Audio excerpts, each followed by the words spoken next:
اعوذ باللہ من الشیطان الرجیم بسم اللہ الرحمن الرحیم ومن يعمل من الصالحات من ذکر او انثى وهو مؤمن فلنحيينه حیاتا طیبہ۔ قرآن کا اعلان ہے کہ اگر خوشگوار زندگی چاہتے ہو، اور ہر انسان کی یہ تمنا ہوتی ہے کہ میری زندگی سکون کے ساتھ گزرے، جس میں کوئی پریشانی نہ ہو، تو قرآن نے اس کا حل بتایا ہے۔ وَمَن يَعْمَلْ مِنَ الصَّالِحَاتِ مِن ذَكَرٍ أَوْ أُنثَىٰ، جو انسان بھی نیک عمل کرے گا، چاہے مرد ہو یا عورت ہو، وَهُوَ مُؤْمِن، شرط یہ ہے کہ وہ ایمان والا ہونا چاہیے۔ فَلَنُحْيِيَنَّهُ حَيَاةً طَيِّبَةً، ہم اس کو خوشگوار زندگی دیں گے۔ ہر انسان کو دنیا میں سکون چاہیے، دنیا بھر کی نعمتیں عیش و عشرت کی موجود ہو، لیکن سکون نہ ہو، کوئی کام کے دیکھے میرے بھائی۔ تو سکون ملے گا نیک اعمال میں، اور نیک اعمال اللہ اور اس کے رسول کا حکم ہے۔ ہم اللہ اور اس کے رسول کے حکم کے اوپر چلیں گے اور اللہ اور اس کے رسول کے حکم کے مطابق زندگی گزاریں گے، قربانی دیں گے تو قربانی رنگ لائے گی۔ دیکھو یہ قربانی پہلے سے چلی ہوئی آ رہی ہے۔ ابراہیم علیہ نبینا علیہ الصلوۃ والتسلیم نے اپنے بیٹے اسماعیل علیہ الصلوۃ والسلام کے ساتھ بیت اللہ کی بنیاد ڈالی۔ بیت اللہ پہلے سے، لیکن نوح علیہ الصلوۃ والسلام کی قوم کے اوپر جب طوفان آیا، اس کے اوپر مٹی چڑھ گئی تھی۔ ابراہیم علیہ الصلوۃ والسلام نے اسی بنیاد کے اوپر بیت اللہ کو اٹھایا۔ پھر ایک زمانہ آیا، قریش سے پہلے بیت اللہ کو پاٹ دیا گیا، اور زمزم کا جو کنواں تھا بیت اللہ کے پاس، اس کو بھی پاٹ دیا گیا، اس کے اندر سامان ڈال کر اس کو پر کر دیا گیا، اس کا کوئی نام و نشان نہیں تھا۔ اللہ کے رسول کے دادا عبد المطلب کو خواب دکھایا گیا کہ فلاں فلاں جگہ ہے، تو کھودنے کی کوشش کی، قریش نے روکا۔ ان کا ایک ہی بیٹا تھا حارث، بیٹے سے کہا کہ دیکھو بیٹا ان کو روکو اور مجھے کام کرنے دو۔ بیٹے نے ان کو روکا، عبد المطلب نے کام کیا، اور اس وقت انہوں نے یوں کہا کہ کاش میرے 10 بیٹے ہوتے تو مجھے کسی کی ضرورت نہ پڑتی، اور اللہ نے مجھے 10 بیٹے دیے تو ایک بیٹے کو اللہ کے نام پر قربان کروں گا میں۔ 10 بیٹے آ گئے، اب قربانی ضروری تھی، سمجھے؟ تو قرا اچھالا، قرے میں آخری بیٹے حضرت عبداللہ کا نام نکلا، جو ہمارے نبی کے باپ تھے، ان کا نام نکلا۔ سب نے منع کیا، نہیں ان کو ذبح نہ کرو، ان کو ذبح نہ کرو، ان سے بڑے خوبصورت ہیں۔ حضرت عبداللہ جو ہے ان کی پیشانی میں نور تھا، ہمارے نبی کا نور حضرت عبداللہ کی پیشانی میں تھا۔ ایک بات اور میں بتاؤں جو میں نے جمعہ مسجد میں بتائی آج، کہ یہ نور کب سے تھا، ہمارے نبی کا نور کب سے تھا۔ ایک مرتبہ جبریل تشریف لائے، بڑے مزے کی بات ہے، جبریل تشریف لائے۔ ہمارے نبی نے پوچھا حضرت جبرائیل علیہ الصلوۃ والسلام سے کہ جبریل آپ کی عمر کتنی ہے؟ جبریل نے جواب دیا کہ مجھے پتا نہیں، لیکن میں اتنا جانتا ہوں کہ ایک ستارہ چوتھے آسمان پر نکلتا ہے۔ کب نکلتا ہے؟ ہر 70,000 سال کے بعد۔ آج نکلا نا، تو اب یہ دوسری مرتبہ کب نکلے گا؟ 70,000 سال کے بعد چوتھے آسمان پر ایک ستارہ نمودار ہوتا ہے، جو 70,000 سال کے بعد نکلتا ہے۔ جبریل نے فرمایا کہ میں 72,000 مرتبہ اس کا دیدار کر چکا ہوں۔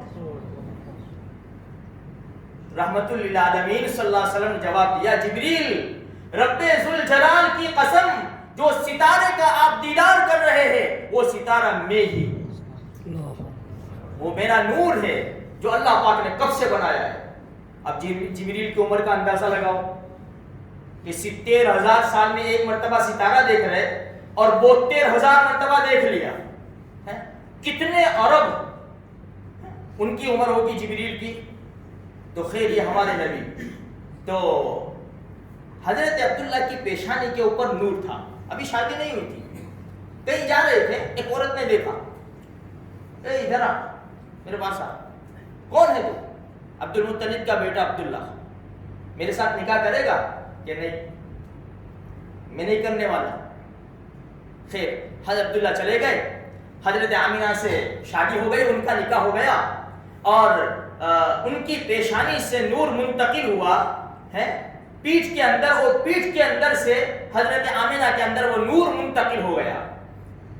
پھر اسی راستے پر دوسری مرتبہ گزرے تو حضرت عبداللہ نے اسی عورت کو دیکھا، تو اب حضرت عبداللہ نے آفر کی، تو شادی کا کہہ رہی تھی نا، کرے گی میرے ساتھ شادی کرے گی، نکاح کرے گی؟ اس نے پیشانی پر دیکھا، اب نہیں، اب نہیں، تیری پیشانی میں جو چیز تھی نا وہ منتقل ہو گئی، وہ چلی گئی، وہ تیری پیشانی پر جو نور تھا نا اس کی وجہ سے میں تجھ سے نکاح کرنے والی تھی، اب وہ نور چلا گیا ہے۔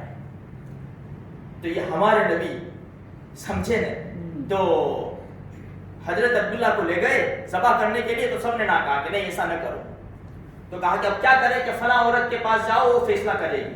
اس نے فیصلہ یہ کیا کہ 10 اونٹ کا ایک نام لکھو ایک چٹھی کے اوپر، اور ایک چٹھی کے اوپر عبداللہ، اور اچھالو اس کو، اگر اونٹوں کا نام نکلتا ہے تو اونٹوں کو ذبح کر دو، اور عبداللہ کا نام نکلتا ہے تو پھر سے چٹھی ڈالو 20 اونٹ کی، اور پھر اچھالو۔